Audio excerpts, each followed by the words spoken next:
an opportunity, create vision for them, but usually it's the other way around where your team has to kind of help you get the vision so then you can make the make use of the opportunity. So it's just kind of like sometimes he's like, oh, I want to go to step 2 a little bit faster, or I want to enable my team to go to step 1, but he actually needs more help. Well, into Champion Select now. We did see only one top lane ban in the Jace in the last game, but we're on mid lane here for game number 2, and we have like 3.5 mid lane bans here. Aurelion Sol, Jace, Syndra, and Ryze. Faker and Kuro both getting hit hard in Champ Select. Something we saw, I think this is what SKT have figured out. Like, Aurelion Sol is just like a different beast in the mid lane. Like, I think just banning it entirely for the whole tournament is just a smart decision for them. Yeah, I was actually watching Cutie Pie's stream before this, and Golden Glue was blasting mid lane Faker on Aurelion Sol. So Golden Glue was playing Aurelion Sol against Syndra, crushed him, actually like won the game off of that, but also like Blank was playing the Malphite and like Camden and stuff. So it's just, you know, Faker, he's not tilted from his solo queue like losing streak.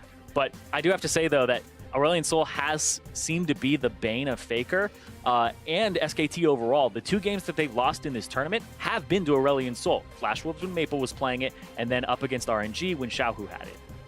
Yeah, also just maybe I was expecting they'd either ban it or they just leave it open and there's like some secret counter pick to it, but honestly, like after thinking about it some more, I don't think there are too many great picks into it. Yeah. What I hear about Aurelion Sol is he's like for boosted mid laners. Yeah. Like Apto came out and said like, oh, there's all these 1-tricks up there in Challenger. If, you know, they used to be Diamond, then Aurelion Sol was released and now 70% win rate on him. So he's kind of a champion that people consider to be kind of a way to cheat to be a better mid laner than you actually are. Yeah, unrelated, I won a few games of Aurelion Sol earlier, but that's nothing to do with what we're talking about. Yeah, like the concept of Aurelion Sol is he shoves and then he roams, and he does that naturally, which is like what mid laners can do, but it's what his pattern is naturally. So you'll just do that for free instead of having to be like, oh, I'm playing Syndra, I'm going to clear the wave, and then I'm going to go roam and do it. But her kit isn't exactly designed for that, but it's like good mid laners still get that out of her. I'll have to keep that in mind as I play some more solo queue for the world.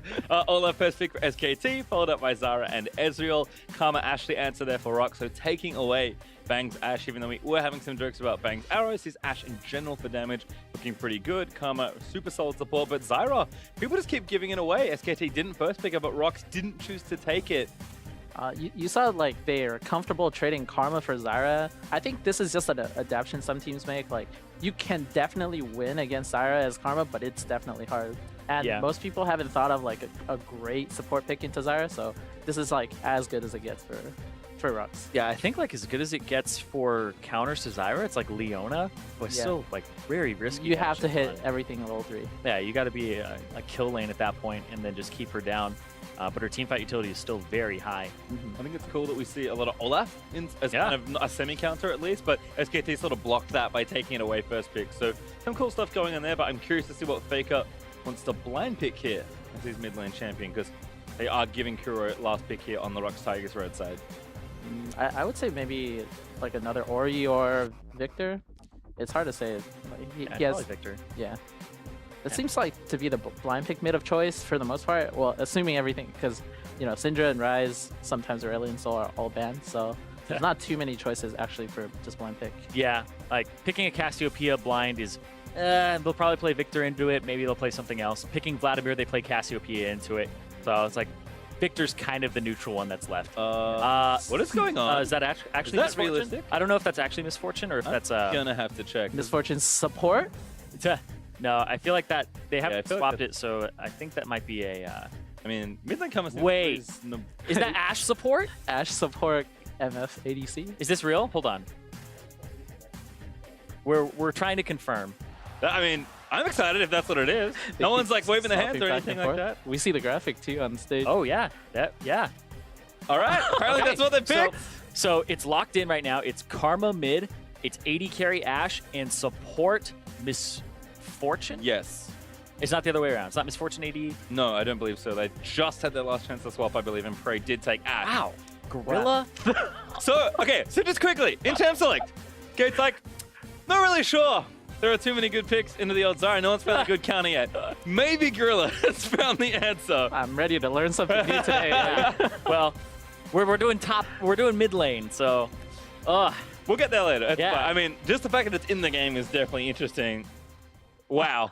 That's amazing. Well, I'm sure you guys have a lot of questions, so you can talk to us on Twitter using the hashtag AskTheCasters. We'll bring you answers live during the show whenever possible. In this game, you may have some questions. We are focusing on the mid lane, but maybe Gate knows a thing or two about support misfortune into Zyra. We'll find out as the game progresses on. But Rox Tigers, decent first game. I think it could have gone either way, but SKT did do a nice job executing. This game is pure madness. Gorilla with Ignite support MF, and we get Viktor Karma mid lane. So, lucky us. I think I know what this misfortune is. Okay, It's the spell casting misfortune. You're going to max your E first. You're going to actually start Spell Thief's Edge and use a little bit of the AP ratio, and you have Thunderlords. So it's all about harassing and getting them out of lane because Zyra's not a sustained support. So he actually starts with like 21 AP. Yeah. it's kind of bonkers, but we'll see what happens. It seems just like, actually, if you're just gonna play Misfortune like this, what's different about playing that compared to Morgana support and just maxing the pool, I guess, right? Because the E slows at the same time, right? Oh, that's true. Yeah, he's thought about it more than I Got have. him. Oh, I didn't get the third tick. No Thunderlords probably. We're supposed to be talking about the mid lane, right? Yeah. I mean, bottom lane is so exciting, but let's actually shift back towards mid lane. Thank you, Gate, for bringing us back on the rails. Kuro's going to show us bottom lane for a brief moment. Does have Q, so no W shenanigans, but it's some poke and a wolf. They really want the Zyra dead. Yeah. They get a free flash. Yeah, everyone's so like on edge about contesting the vision bottom. You always bring your mid laner now, and like, well, you see, Wolf just has to blow his flash because there's someone there he wasn't expecting. Yeah, you saw Bang had a ward in the river, but it was really good by Kuro to actually hug the wall, and so he wasn't spotted by that ward, and that gave Wolf a false sense of security. Well, we're curious to see how this matchup goes out, but high level it does feel like.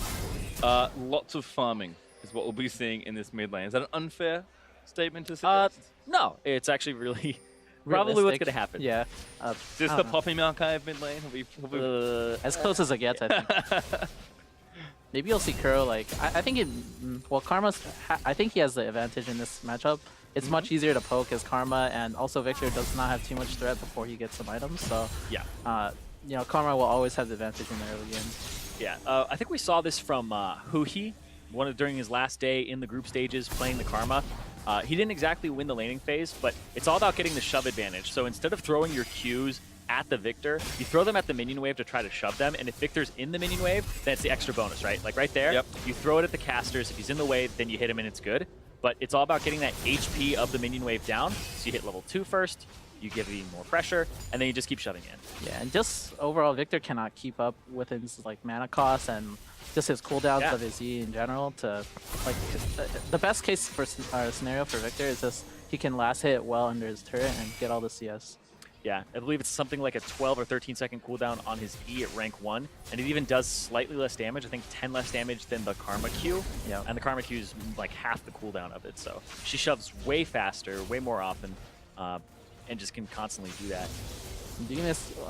Kuro should have some free time after pushing out these waves. Maybe he'll elect to get a ward down. Looks like Who got ganked? Blank's already here. Yeah, Blank looking for Kuro, slows him with one axe, but Tether goes down. That's actually nice, but Faker actually getting in there. Yeah, he just got destroyed there. We saw Kuro use the Mantra W to get some HP back, and that's kind of what saved him there.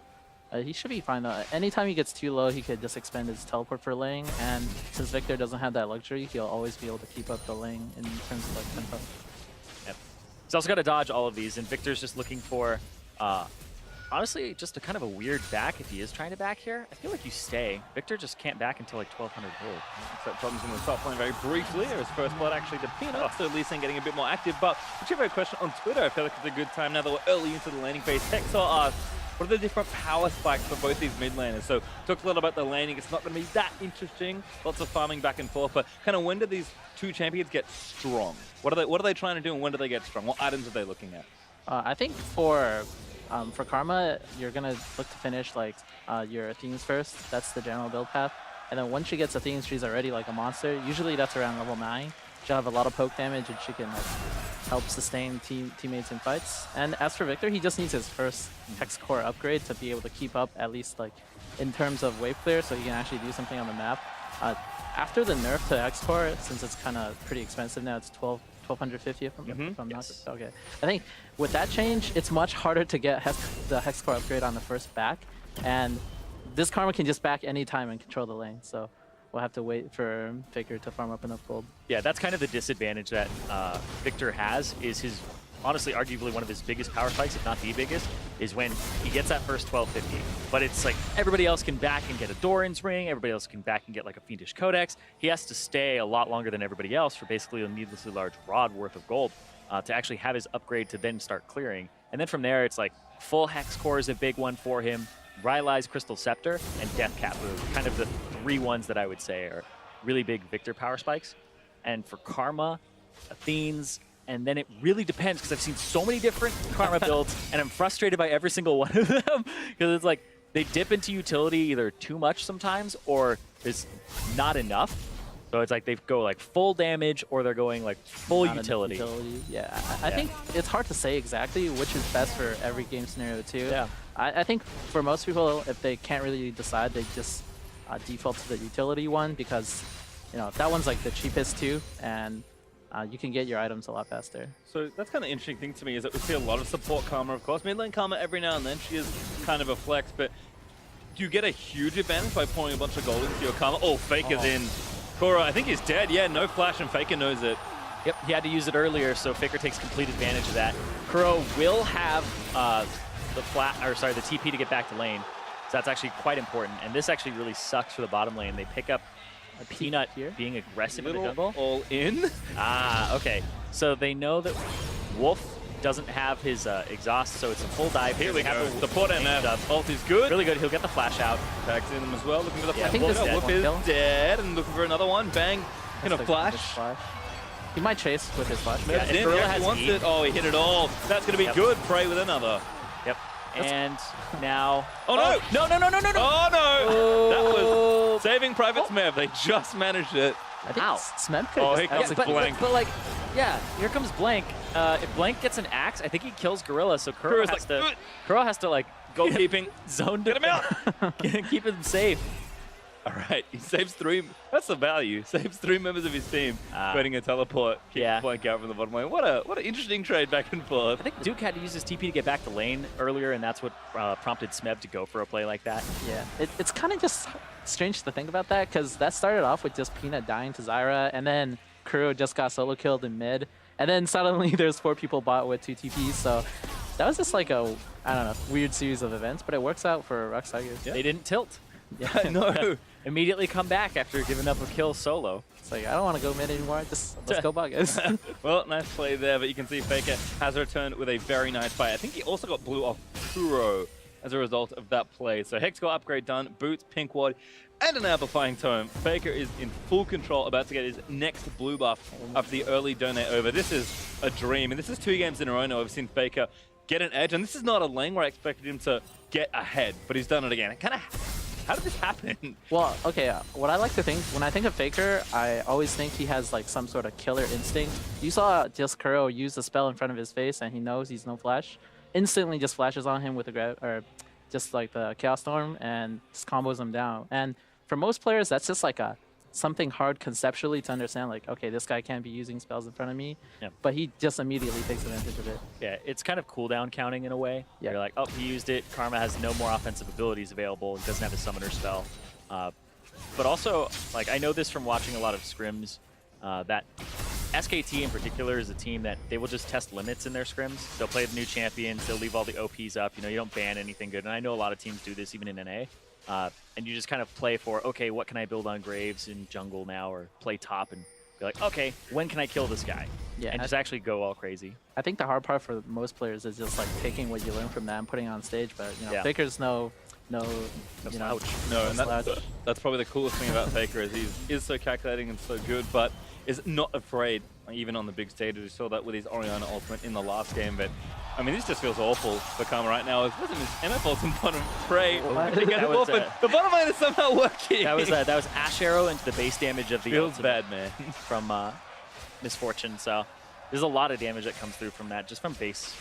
I wonder how they thought of Misfortune. Wolf was probably trolling.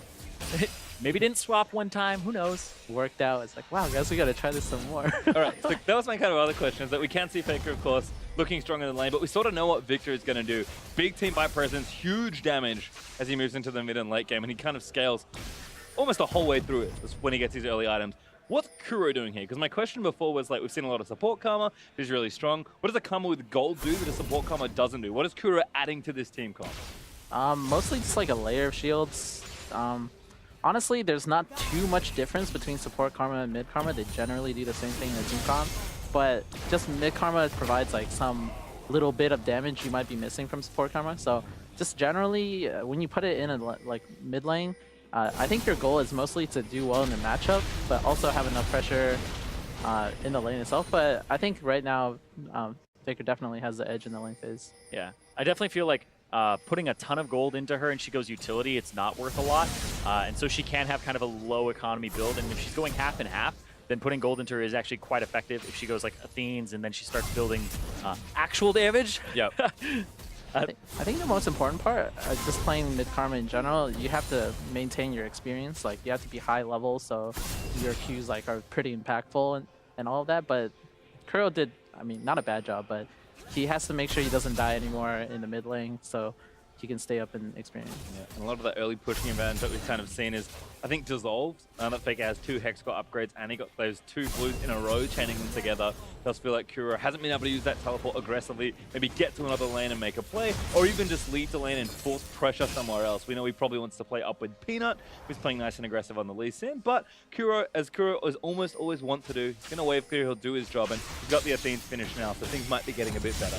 Yeah, also there was an opportunity for Peanut to visit the mid lane when Faker expended his flash. Like the Karma got her flash back from before, and it's very easy setup with Karma. You just flash on them with the root, and Viktor has no answer to that really. But I think they missed their chance, or they didn't find a good opportunity to do something from that. Does feel like in general, Peanut is paying attention to the other side lanes here, and Kuro kind of doing his thing, wave clearing up, making sure the team can flourish in the team fighting stage where they've always been good.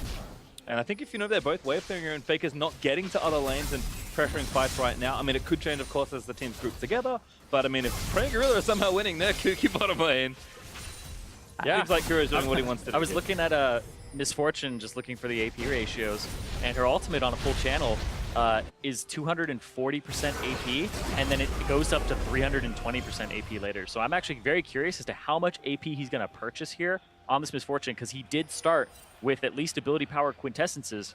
So Gorilla's going to be actually a pretty big threat. And that AP actually transitions into physical damage too, so it's not like you're running 3 magic damage dealers on the team. Yeah, it's like mixed damage basically. Yeah. Yeah. I don't know. I haven't seen too much, so I don't have a good opinion about it. But The guy who made that AP Misfortune montage is like, I was right all along. I'm a genius! Obviously there from Wolf, but that's going to be the forced up. Peanut goes super swag into the back end. Wolf, he's just going to have to run. Smeb down here. Kuro's down as well. Everyone's in the bottom lane. Rox Tigers with the party, and they take down the kill and the turret. we've seen this before. It's like deja vu. Whenever Rox says double TP, they just visit the bot with their Ashe and try to take whatever they can. Yeah, they're going to get a lot off of this. They got the first turret. Turret is answered up top, so it's even less gold, though, for SKT. And then the second one will go over because it's 5 people down here. So now SKT, Faker has to make something happen in the mid lane here if he gets that turret. And then on top side, I don't think you get another turret here, so I don't think you punish a 2 for 3 in turrets at all. I think Faker's going to get the mid here, but 2 turrets for bot is not so bad because now Rox have the... They can decide what to do with their lanes. They don't always have to stay bot. Oh yeah, you get that Ashe out of lane. That's going to be insane. The MF out of lane. Yeah, the MF E at max rank is a 60% slow, so maybe they're just chaining that together with like 60% slow into Ashe Arrow into MF ulti, and that's how they've been getting those kills, because I mean, they've been dominating. They have 4 out of the 5 kills, and it's been the lane that's been visited here. Yeah, it seems like the MF is basically a pseudo Zyra, but with like maybe easier usability because all her stuff is AoE and maybe a little longer range than Zyra or faster. Yeah. But yeah, it seems like it does the same thing. I mean, we didn't get a great view down there, but it seems like they always have the pressure. Yeah. They can always push them in. So next time the AD carry gets auto-filled to support, You know what to do. You know what to do. Well, kind of circling back on the mid lane, Faker did manage to get the turret. Nice coverage from Blank to ensure that that turret was safe as Kuro and Peanut were rotating back up to try and maybe get a kill onto Faker. Kuro now going to move bottom, clean this wave out. But my question is, Kuro, using that TP, Rox always want to play together. Did he need to go down there with the teleport? Because trading those 2 turrets there, losing that mid-outer, kind of an interesting trade. Nice on to Wolf. He's dead again. My god, this is gross. It's actually going to flash out safely, but you can see the problem. Yeah, it's not enough damage yet. Ah, Also, I see, I it's see. APMF. That's not ADMF, so the ult doesn't do that much, right? Yeah, it's like not doing as much as you would expect. And I mean, it doesn't have any gold, is the big thing, right? Yeah. Like, I'm sure if you play like APMF mid and you had the same gold as Kuro, then you'd probably actually do enough damage. You would kill him there for sure. Well, I have a fun fact for you guys. While I'm grilling for a bit. He currently has actually done the most damage to champions in the game. Really? So he is doing work on the misfortune. Really, even more than Faker, who's just Yes. poking and I mean, they've been like All right. nuts in the bottom lane. It looks like Dragon fight is going to go over. Peanut gets another Infernal. Faker burnt down. Smeb cuts him off. Very nice play. Now Blanks in the back. Duke's going to dive in, but Frey will flash out to safety. Chrono Shift used as Wolf is dead again to Smeb. Rox Tigers, great collapse. The top laner comes up big, and Yep, Blank just kills. dead there. Peanut gets another. yeah, just gonna wreck them here. this SKT were fourth? not in a position to actually contest. Kuro locks one down. Duke going to fight his way out, but doesn't really have anywhere to go. Peanut looking again, and Frey gets a kill. That was great from Rox Tigers. I think the most important thing to look at that fight is as soon as they saw Duke's TP come in, everyone moved forward instead of towards the TP. They knew they could immediately kill FAKER and just move on with the team fight, and then Duke's just kind of stuck in the back doing like nothing really. I think they also saw Bang on the bottom side of the map too, and SKT tried to approach from, it looked like three different angles. The left for Faker and Blank, the top for Duke, Oh, no. and then the bottom side for Bang. Good work from Bang. Gets himself out, but that turret's going down. Rox do trade back to mid-outer after that big play for the Infernal, which they did also get. Kuro, you can see that poke damage starting to mount up, and when people look at Karma mid, that's the sort of scariness they'll go, but we are going to watch this one again. Ezreal's down in the bottom side. He's actually just catching that wave that was by the former tier 2 of the bottom side. Yeah, it seems like I don't know, the whole team wasn't on board with contesting it, at least not immediately. So just going for this play, it ends up horribly for SKT. They end up 4 dying and losing their mid tower. Yeah, and just going to overall strategy, I know this is a mid lane stream, but if they have this counter to the Zyra, and like they're not whipping it out game 1 or anything like that when they have the opportunity to do so, because they actually last picked their Karma when SKT had picked the Zyra in the first rotation. So they had the opportunity to do it in game 1. And this just seems like something where they're like, all right, we got pushed far enough. We lost that first game. If they pick Zyra, which they didn't contest early, they picked the Karma and kind of baited you to thinking that it's Karma Zyra again. This is really cool because Wolf, I mean, in that last game was kind of underperforming as well. Like, he even had some brain farts where he's like warding over the wall and Peanut gets away. Then he gets caught by Viktor. Like, Wolf was one of the reasons that Rox was honestly in a position to possibly win the previous game. Yeah, I think both supports had some struggles with some bloopers last game, but honestly, it could also be the AD carry picks too. We saw Ezreal ban the other game, and this time, like, SKT takes Ezreal. And also, the previous game we had Caitlyn first pick. And maybe it could be like the Ashe pairing with MF is particularly strong for Oh, Peanut wants it, doesn't get it. Ulti's enough for Blank? No, not quite. But Rox do commit Peanut in again. Oh, that's aggressive. He actually lands a Q, but he's going to chase in onto Duke. Duke going to back away, and Peanut gets blown to pieces. Faker collects a freebie. Oh, Peanut's getting too excited. The chances of him stealing a Herald is like astronomically It doesn't small. even do that much. That's the problem. You gotta pick it up too. Yeah. Yeah, who got it? I'm not too sure. I mean, that's true. He might have disrupted. He actually picked up the buff. We can find out that one in a second. But circling back into mid lane, we actually do have a cool spot to talk about. There's some tower dive happening. All right, it looks like it's Duke. I think I saw the slight purple around Bull is him. getting tower dove, so yeah. it feels bad, man. Gorilla going to shoot him, but Wolf there to save him. Yep. And looks like top turret's going to go down to Rox. Continuing to play aggressive, try and push, but 2 item spikes now. We heard a power spike question earlier from the mid lane. Lichbane second for Faker after perfect Hexor completed, and the Ardent Sensor second. Gentlemen, what's going on with the builds now? He wants to get some turrets back. He wants to kill some squishy AD carries as well. Yeah, I've seen him go this build a lot, even in solo queue. I think this is like the preferred Viktor build because he tends to spend like a lot of time in the side lane, and also just how Viktor works with like weaving his Q like between people. I think it's just like generally a really strong item for Viktor. He ghosted for that. I think they're Peanut. I'm not sure what he's doing. He has no mana. He's running. So. He's running as fast as he can. Let's Kuro to save him. Arrow. Ooh, almost cuts him off, but I think that's enough safety.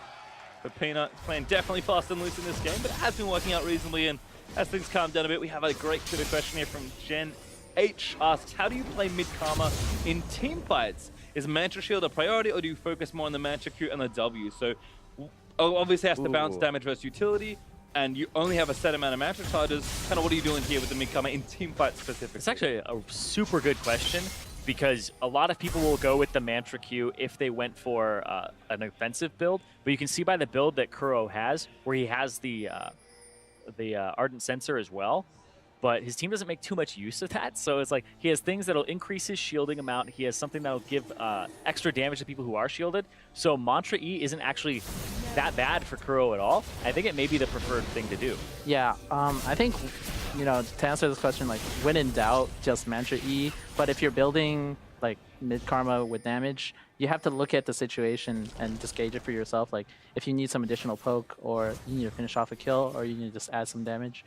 Like, it's all situational, but at least for support karma, it's like every team fight, Mantra E, Mantra E, Mantra E. Yeah, you max it first, too. Yeah. Is there also something with, I believe, from where Karma's Mantra works, you can get the reduced cooldown when you use your abilities? Yeah. So is there like something more there as well? We want to weave a few more aggressive spells and you can be a bit more active because you should theoretically get more attack. That was an awful flash. Faker. Everybody does it. Yep. He bleeds. Sandbox mode wouldn't have helped him there. That was like a small wall too. Yeah. I'm not too sure. I guess he just he was fumbled it. too far away from the wall. Yeah, and he panicked. Yeah, I guess he just like, I don't know, he can handle the arrow. Well, pressure again from Rox. They're going to try and shove down mid. If they can't get some damage down, see if Kuro can get that poke landing as well. Gorilla actually zoning them off with a good amount of damage from the Make It Rain. So a bit of support MF in action, and this turret's dead. Nice kick, almost kills Wolf. Oh, damn. What is Gorilla building? Is that, what item is that? Oh my god, that looks like, it looks like a the last whisper, right? A Mortal Reminder. Mortal Reminder? That's, I mean, that's what those things build into together. So the build path for APMF is I watch it into Mortal Reminder. Well, the thing is when you build APMF, you actually do build an armor penetration item because it's physical damage, right? Yeah. Your AP actually converts into physical. For most of your abilities, I believe the E is still magic damage. And so is Thunderlords, but... And W on hit, I think, as well. We're getting very deep here. Yeah, yeah. But regardless, Q, R, your big tools in the kit are still physical damage. So you at least want some penetration item, and it does look like he's going Mortal Reminder, which I'm not 100% on, because Olaf is kind of the one that heals here, and almost nobody else. I think maybe Duke if he ulties. Grievous Wounds will still apply, but... I guess just applying Grievous Wounds from Executioner's Calling onto like, the AD carry is always useful. So he never gets like good lifesteal or a good heal off. But does he ever, I guess heal's like the only thing too. Yeah. Yeah. I know Freak is a big proponent of that whenever somebody has lifesteal or like Warlord's Bloodlust in a Olaf game. too. Yeah, definitely. I mean, what do I know about APMF? But yeah, very interesting build path. You'll know it a lot by tomorrow. Hopefully not. But Well, looking at Kuro again, looks like he's going to go for, I think, Deathcap third here. And I think this is the build that I personally feel like is the most successful for mid-karma. Curious for your guys' thoughts. So, Athene's, which is kind of the standard, Ardent Sensor, and now what I assume is the Deathcap. Could be a Rylai's, but kind of a big AP item third seems to be the thing.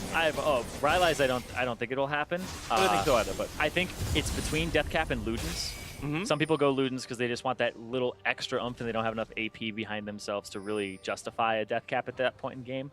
But it's probably a Deathcap because you just want more multipliers on your shield. yeah, I agree with that. Just having Deathcap, well, Luden's good work, but just having flat AP for your shields like does wonders for Karma. And we've seen that a lot, big kind of true for a lot of the more utility cross mid laners. Lulu comes to mind. Orianna actually comes to mind as someone that does really well with a bunch of flat AP. Just for the reasons that, much like Karma, you do have a shield you can apply to your teammates. Faker, on the other hand, curious to see where he goes. Maybe feels like he wins the Void Staff third. That's pretty standard. Maybe goes for a Rylai's at some point in his build. I mean, right now he's farming up very nicely. He's in the side lanes, able to affect the lap pretty well. Yeah, it is Luden's Ekko. Ooh, okay. So yeah, it's the Karma run around really fast, get to people, speed them up, and you have decent wave clear without sacrificing too much. Yeah, I think that's pretty good. It's cheaper too. Yeah, I think, yeah, it depends on gold count is what I think. Because Deathcap, just buying it as like a full item is like actually not very realistic. Yeah. You won't have the item slots, and just like saving up all that gold isn't too good for the game either. Look at the battle here. Smeb and Duke going in. Smeb overheated. Gonna run back towards the turret. And no one else coming, so it should be okay. Rox definitely firmly in the lead here, up about 6,000 gold. Thanks to the fun-loving Gorilla and Prey with their double AD carry bottom lane, and that Mortar Reminder is now done for those playing at home. Faker, though, he really just wants a pick. He's got the aggressive Lich Bane build, he's got a need to see large rod here, so a big AP item coming up third. as always with Viktor, you face check him at the wrong time, especially if you're a squishy, you're gonna die. Yeah, and it's probably that Rylai's Crystal Scepter third for the Viktor. You'll usually see this second item, sometimes third, but it's kind of core to Viktor now that his final upgrade of the Hex Core increases the movement speed of his Chaos Storm. So the Chaos Storm is just faster, so slow people down so they take all of the damage, and it's less upfront damage now and more over time, so keeping them in it has a larger benefit than before. Yeah, and just with how like Viktor's cooldowns work, just having slows on top of your spells just changes the whole like basically makes him a different champion. Like it's pretty similar to how like when Azir gets Rylai's like that's just a different champion completely. Yeah, and his damage just goes through the roof too, because it's like Azir would get an extra auto attack more with a Rylai's than he would have if he had built the death cap. So it's like overall more damage from that item. Yeah. Whereas with Viktor, it's kind of like you stand I guess it's a higher chance of them eating the second part of your death ray than before. Yeah. Also, I think mostly the ult, because like you said, the upfront damage changed with that. Good old Peanut. Trying to steal a buff. Doesn't get it. I actually think it went to its intended recipient, but I'm not too sure. Went to Faker, I think. That's good. That's the intended recipient, and it does go to Faker. Yep. So he'll be happy to get his blue buff. Almost level 16 as well, so that rank 3 ultimate should be nice. Much like a lot of champions, mid laners, of course, always happy to get their levels. But it looks like they're kind of avoiding each other right now. Old Kuro and Faker just sweeping up whatever CS there is. And Kuro, he's probably pretty safe to do this, it feels like. Oh, Maybe not that safe, because now Blink's going to go instead him. I was wrong. I apologize. Actually, don't think they down. have. They can kill him with He Faker. flashed? Really? All right. Yeah. He's going to take him down. The TP wasn't completely necessary, and Ekko also isn't really too helpful in those situations, but they also got the TP from Smeb. Yeah, pretty surprised he flashed there, because I thought he would just try to Mantra W and see how long he can make, like how much time he can make before the TP gets canceled or Via tank karma. Yeah, but yeah, he flashed just to dodge nothing and die. So that was interesting. One of the big things here actually in this game for me just overall is Gorilla has been kind of 2 levels up over Wolf. Right now he's 1, but Wolf was just 9 a moment ago. And that affects all your side waves and your minions when you have a level advantage on your team. Peanut's in. Oh, huge kick. Doesn't get it though. These three are playing so aggressive. I know we haven't seen them too much apart from their montage them slowly making in this game. But every time I see Peanut and friends on screen, they're going crazy. I do have to say though that like the gold lead hasn't gotten much worse. Oh, Faker, that's not good news. It's good enough. Deathfire touch. Not enough. Very nice from Faker. Burns his summoners, but does keep himself alive. No kill for Smeb. Played it well to not go down, but I mean, kind of the difference there is that Kuro, you know, gets 4 men and dies. Faker able to get out of that one. Yeah, and it was a 4,000 gold lead for a very long time now. But previously, it was actually more than that. So SKT have actually been playing quite well to stay in this. Rylai's Crystal Scepter comes out for Faker. Big item spike here, but he has to make it to this. Yeah, this is an issue, but they are going aggressively for the Baron. Huge shield from Kuro with the Mantra, and they're actually going to finish this. Can they steal it? Blank. He wants to steal it, but he's actually already dead. That's going to be a secure for the Rox Tigers. Faker, though, trying to turn it around. Huge ulti on the Smeb. Duke dives in there as well. He's taking out Gorilla. That's the support. Prey caught out of position. Does flash back towards his team. Prey outputting damage. Huge amount of damage onto the Viktor, and he's going to barely not stay alive. Duke manages to snipe him, but Rox take over for almost an ace. Wolf bleeding gets himself out. Yeah, I think Prey's flash there was so good. He knew that there's a chance he could just escape and get out with the Baron, but just turning around that fight with his flash, and I was, that's just great play. It was super good point blank ult into Faker's face too, because Faker would have killed him if he was still able to deal out damage.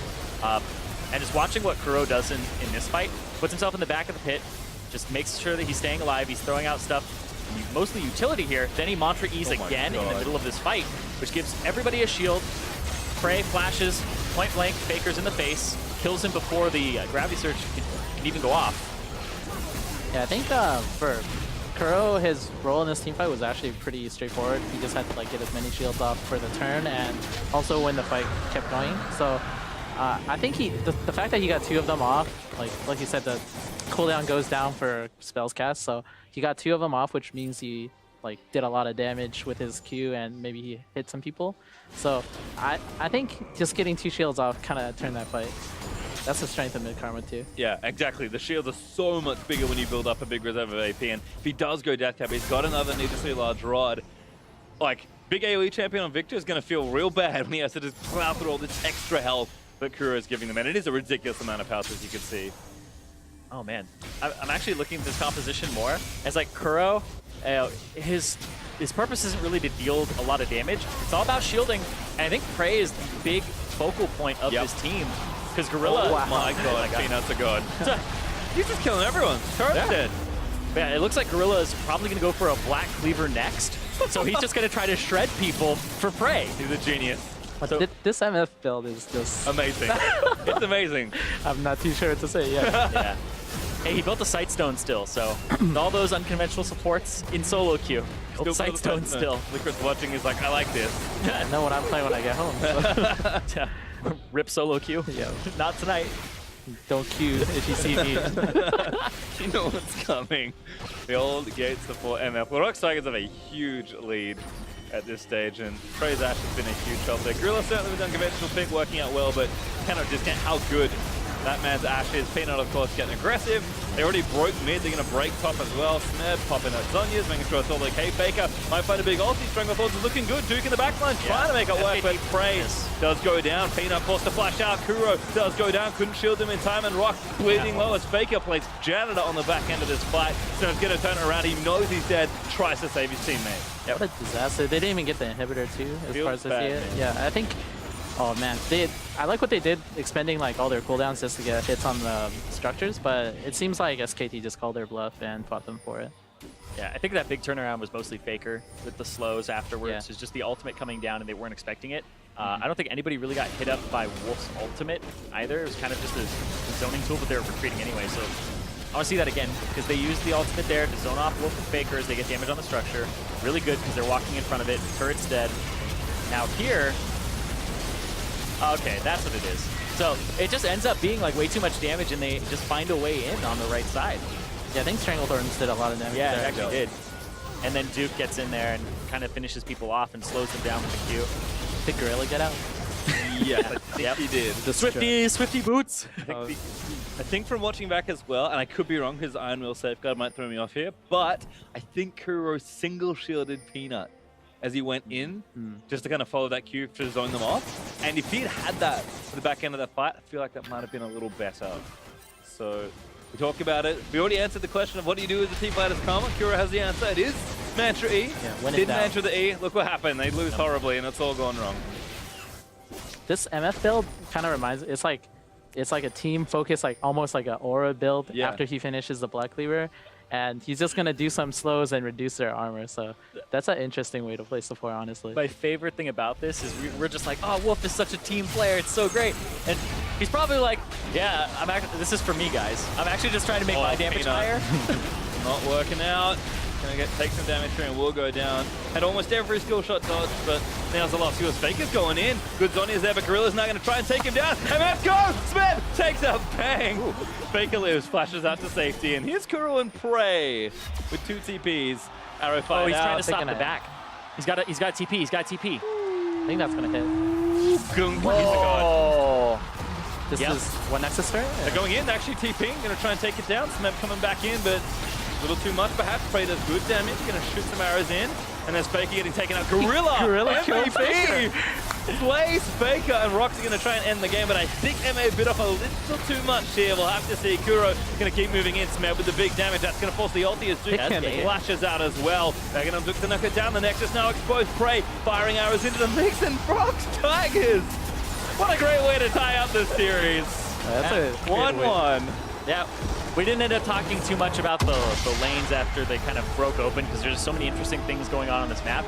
But Faker's 3 CS away from actually flame horizoning the Karma. You can see the use of the Karma. Even though he's down in CS by 100, he's still actually doing his job, which is to shield people, not so much contribute to the damage, but it was all about, you know, rooting, making sure you had retreat paths, and enabling Prey and the rest of your team to actually go in and get out sometimes too. Yeah, I think, well, this whole game wasn't really about like the mid lane matchup exactly, but Bottom. yeah, I thought Faker would be able to do more with his lead, but honestly, the game got kind of choked out after the bot lane like shenanigans. I mean, Peanut was going there again by the looks of things, and again, we expected kind of a more passive mid lane. That is what we got. Faker again managed to get a very big lead, but I agree with you, Ged. I think Didn't quite convert the lead enough. Maybe got a little too aggressive. I know, Zirene, you were mentioning this here and there, where FAKER does like to just get in there and try and make a play because he knows the limits of every situation. But to get punished a couple times there, and Kuro did his job, which has always been Kuro's thing on this team. Exactly, and Kuro's always been a role player. He's a lot of that wave clear, a lot of enabling his team. That's why things like Viktor are really good for him, Aurelion Sol as well. Wave clear, make sure that you have that in your repertoire. But also, I feel like this game came down to that bottom lane, but FAKER not affecting it enough, like you were talking about, because the first 4 kills of the game happened in that bottom lane. That happened for Rox Tigers.